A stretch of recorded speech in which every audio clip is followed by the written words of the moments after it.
So the last day of their trip was just as eventful, but not messy as the rest of the trip was.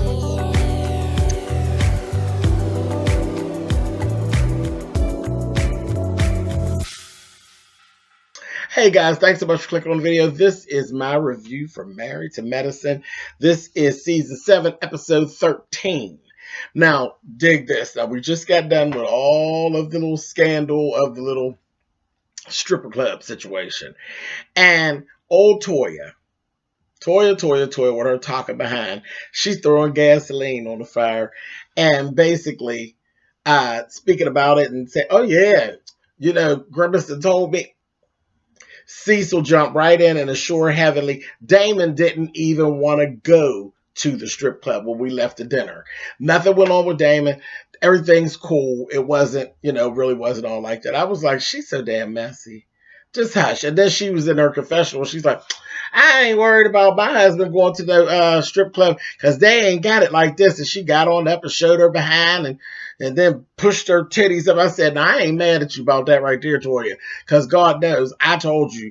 And y'all know I don't always agree with Toya, but I have to give that one to you, sis, because, girl, you stacked. You stacked in the back and in the front. And I told y'all that them women was looking like lady boys. And I was like, no. So, which club y'all go to? Y'all sure are on the right street. But yeah, so Toya, I know that's right, girl. They ain't got nothing for what you got carrying around with you on a daily basis. So you are absolutely correct, ma'am, and I ain't mad with you. Anyway, so they went to do their outreach. Anytime they go on the group trips, they always do outreach in these foreign places. And it was really about uplifting women this time, and it was women and children's wellness checks. So I was like, yeah, this is cool, and it was good to see. It always is, though. This is something that this show has that the other shows don't have. They do an outreach every time, every year they do it, and they don't show out. There's never an issue on the outreach. It's just beautiful footage that needs to be seen, and you get to actually see them in their real function in their jobs, and it's good. It's good. It's heartwarming. It's good damn television, and that's just all I can say about it. They showed no arguing, everybody all on one accord, everybody all together, the ones that are doctors and the ones who are spouses who are not doctors. They right in there rolling and working, and showing togetherness and brotherly and sisterly love. It's, look, good footage, good television, in my opinion. It's a nice break from the garbage. It is. And that's something that Married to Medicine has over all the other shows. I mean, other shows have done some things, in the past, but nobody has it on a constant. Every year, Married to Medicine does it. They hit it, and that footage is beautiful every year. Every year, to see the natives and see them. I'm going to go on. I'm going to move on because I can't say enough about it. It is good television and good footage in the reality realm. Everything's not always a messy foolishness piece of garbage. You know what I mean? We like that. We like the mess and we like the foolishness, but I like to see the reality of, their real reality in their career, some of their career stuff. There's stuff to be learned too. Reality TV is not all bad. And I'll be the first to stand up there. That's what I do. I will stand up 10 toes down in the sand about reality television. Reality television is not the devil. Reality television has its goods and it has its bads. And it's downright damn entertaining. Now let's move on. Anyway, so then they have their beach party. And this was really like fun. It was a fun time. They did like little exercises and little games. They're a little competitive bunch. And then they did a wife swap. They did this wife swap where they put ball. It was a game put a ball in between their back, and they had to scuttle down the beach and drop it into a bucket, and they paired everybody up in these odd pairs, and it was Simone's messy butt put them together. And I said, oh, this is gonna be a best one. At first when they said Cecil and Heavenly, I said, long as they ain't got their phones on them, they'll be cool. Because you know, if they got their phones on them, they're going to start tweeting and start a whole fight. But it was very cute. It was Cecil and Heavenly, Eugene and Jackie, Quad and Aiden. I laughed. I was like, of all people, you ain't take Mariah's husband and give him the Quad, did you? I said, mess, honey. Anyway, Tessa and Dave,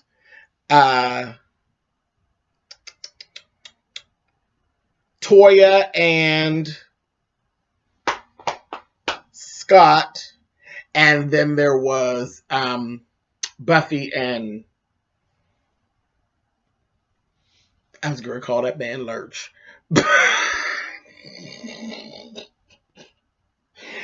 Curtis. Sorry, Curtis. I shaded Curtis and didn't even mean to do it. You know, listen. That just speaks to me being a shady bitch, don't it? Because I didn't even intend to shade Curtis, and it just rolled right off my tongue. Sorry, Curtis. I didn't mean it.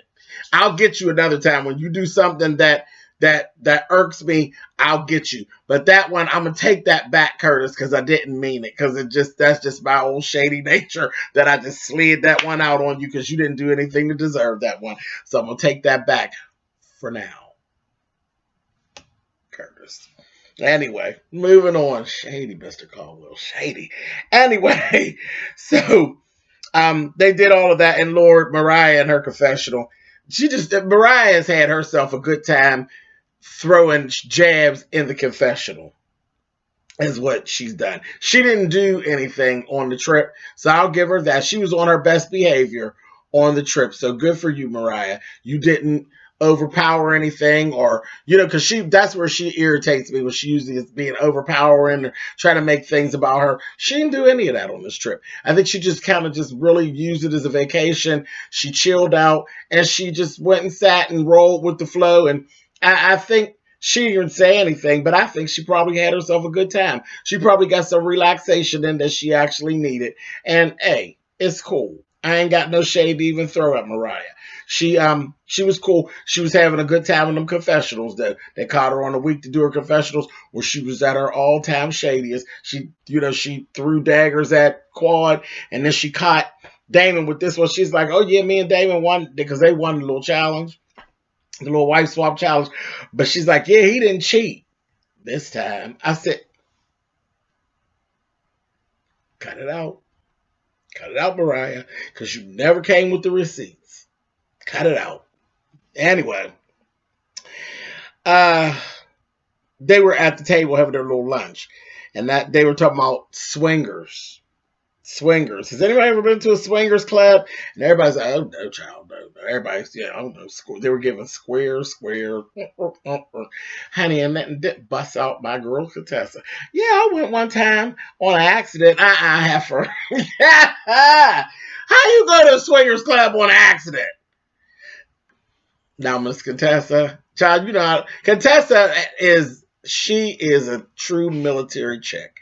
I think it seems to me like Tessa enjoyed everything about being in the military and, doing the things that military folk do and have, because her stories are just like anybody else, like personally from the military. Like they did little wild stuff. They were young and feeling themselves, and they had a good time.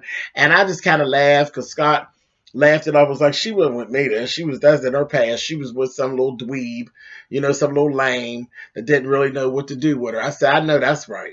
You better didn't know what to do with her. Big Scott know what to do with her. I said, come on through. So yeah, no matter what we see and no matter what the little problems are, you can believe Scott loves Contessa and Contessa loves Scott. And I love Contessa and Scott together. And I have the best hopes and wishes for them. And I hope we can kind of hurry up and fast forward through all of this stuff with this counseling and they get their relationship back on track because I love them as a couple. You know, I loves me some Cecil and some Simone, and I loves me some Scott and Contessa as far as the couples go. I do. I just do. Anyway, moving on. So I laughed at that real good. Child, oh, here go another one, that damn Mariah. This is kind of funny. I gotta give her this one. It was funny because it was so out of order. When they got dressed for the day of the Day of the Dead, so they were like half your face is painted like a zombie and all of that. You see a lot of that in like New Orleans. You'll see like some of that kind of stuff, the parties and stuff. But they did that. They were going to this restaurant, and everybody's coming up. They're like, "Oh, you look good, you look good." And even the guys got their faces painted, except for Damon and Cecil. Cecil done went to sleep watching basketball, and I went to sleep. Damn it, Cecil. That wasn't very host-like. But anyway, Quad come up. She looked cute. Child, that Mariah looked and said, now look at her. Here she come, honey, the bride. She looked more like the bride of Chucky. I said, now, you know what? I said, now you was doing good. And then here you go. Whatever week it was after the fact, because they filmed the confessionals after the fact. Whatever week it was, Mariah, you were on one, girl. You were on it. She got you that time, Claude. She got you on that one, boo. She got you. I can't even get.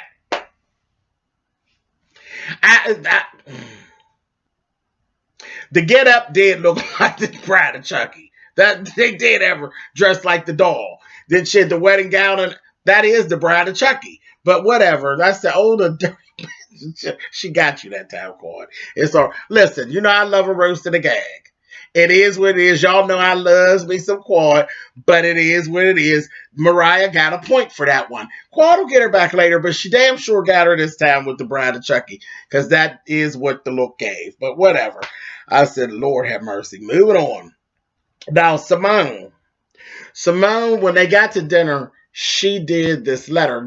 She went back and she started talking about how, remember when Cecil had to write the love letter? It was basically a love letter and a letter of appreciation to his woman, and he did that, and he took his time, and it was a beautiful letter. And Simone was just in full on bitch, and she's like, yeah, I wrote what I wrote on the way over here in the car, and she's real bitchy about it, and it just came across so nasty, and because she just like that, she just got affection like a dude. That's just her. And Cecil's soft. So they are the mismatch on that. Again, opposites attract. And she wrote him a letter, and it was nice. It wasn't long. It wasn't drawn out. It was still done in very much Simone vein, but it covered what she felt about her husband. And, this is their anniversary and stuff. What she felt about her husband, and also the boys, and how he said that, she said that he gave her those boys. And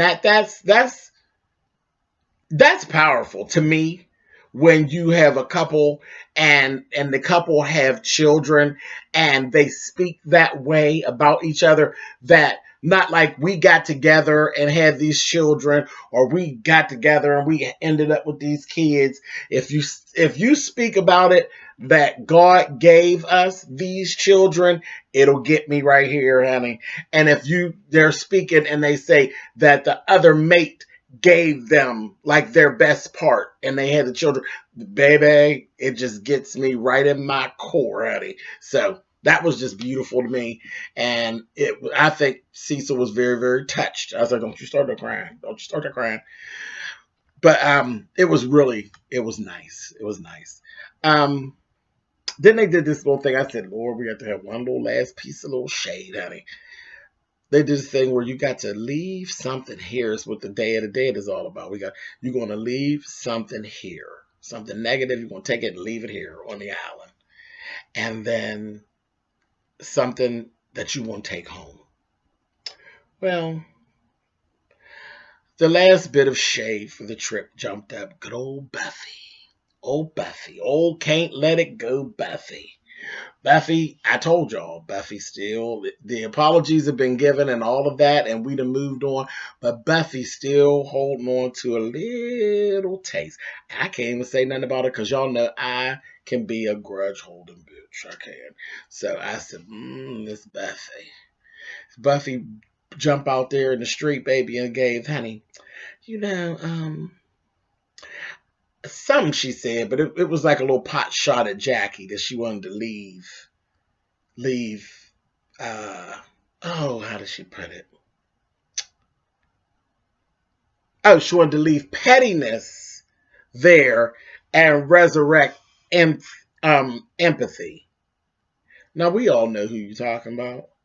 Baby, I looked and here comes the new Jackie, the new Jackie, the new Jackie. Whoop, whoop, the new Jackie. She leaned on into the table. I said, uh-oh. When she leaned over, honey, and she said, yeah, and I'd like to leave toxic friendships here and take home true friendships. I said, oh, that damn. Somebody was like, okay, and let's move on. I think y'all should just leave the new Jackie alone. I do too. I think so too. I just laughed. I was like, let that mess go. Anyway, so then they go on back home. The trip concludes. They go back home. Quad ends up signing her divorce decree, and she's sitting there, and I was like, what you get ready to do, sis?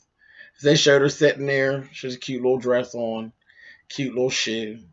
She's sitting there having a drink, and I was like, she gonna start crying, because you know my girl will cry, honey. You know, people always talk about her, how much she cries, but that's how she expresses her feelings, you know? So that's what I thought. I was like, is she going to do this one last, was she going to give Gregory one last tear? But she didn't. She sat there for a minute, and I thought it was going to be tears, and then it just looked like she was relieved, like someone had just come through and just lifted a monkey right up off her back. I said, girl, I understand. I understand. So that was really interesting. Then we go on, we got Jackie and Curtis, and they were meeting at another spot, you know, about redoing the house and all of that. And she got there, she's really, really late. And he addressed her and told her, you know, we seem like we're going backwards. We seem like we're going backwards back into you doing all this work and all of this. And she's like, no, wait a minute now. Because I have made it my business to include him into the business things that I'm doing, so he's not just sitting out and I'm just doing things around him. But that's not the thing, Jackie. The thing is to still spend more time with him, not to just still be overly business and now just putting him to work. He is retired. I think he's retired, and it wasn't for him to be retired to help you work your business. No, he's retired and he wants time with you to enjoy his time with you, not to be y'all be working. And I know that's your form of enjoyment. She likes to work. She likes to chase her goals and her dreams, but you know what it is. And I was glad she didn't fight him. She didn't fight him back. She says, okay, I got it. And it's just good to see how far they've come, that they could actually sit down and address the situation and talk about it to prevent themselves from going back down into that corner. You know what I mean? So that's good.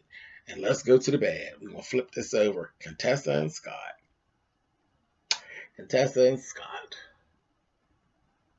And Scott, you did this. It was hard. It was hard to watch. It was hard to watch them in this counseling session because of he was being accused of is so ugly. It's so ugly. But he didn't do it maliciously.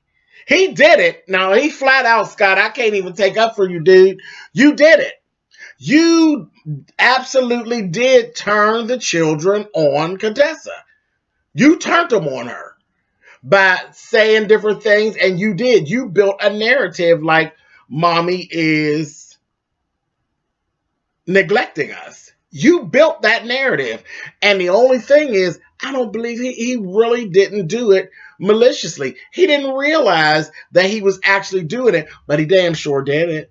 He damn sure did it. And you need to undo it ASAP. ASAP. And I think he knows that. And I think from sitting there, because at first he was kind of like, and I seen his shoulders relax. It is what it is. It was a hard pill to swallow. But baby, you did it. You did do that. And you need to undo it. Contessa, you're still not right about everything. Because your approach is not right about everything. So you got things to work on too. But yeah, Scott, that was hard for us to even watch. To see that you actually did that. But he didn't do it maliciously. He didn't. He wasn't maliciously attacking his wife. It was just something that happened. And yeah, when they showed like little scenes and stuff, I said, I know that was hard to watch. I know that was hard for him to watch back because it was difficult for us to watch it. But that's okay. You did it, and you can undo it. You can undo it, and y'all be fine. Y'all be fine. Anyway, so that's it. That's all I got to say about this episode. I still loves them. I loves my Scott and my Contessa and my Cecil and my dog on Simone. And I thought I had lost Cecil and Simone in the shuffle because nobody could tell me that would have been patched up. But they got it together. They got it together. And Jackie sure saved her marriage. Lucky, lucky man you are, Curtis. Because Jackie definitely saved the marriage. She wanted you. I still don't understand that, but she wanted you. Anyway, let me go. I'm going because I'll get ready to start being shady. I ain't going to mess with you, Curtis. I'm out. Bye.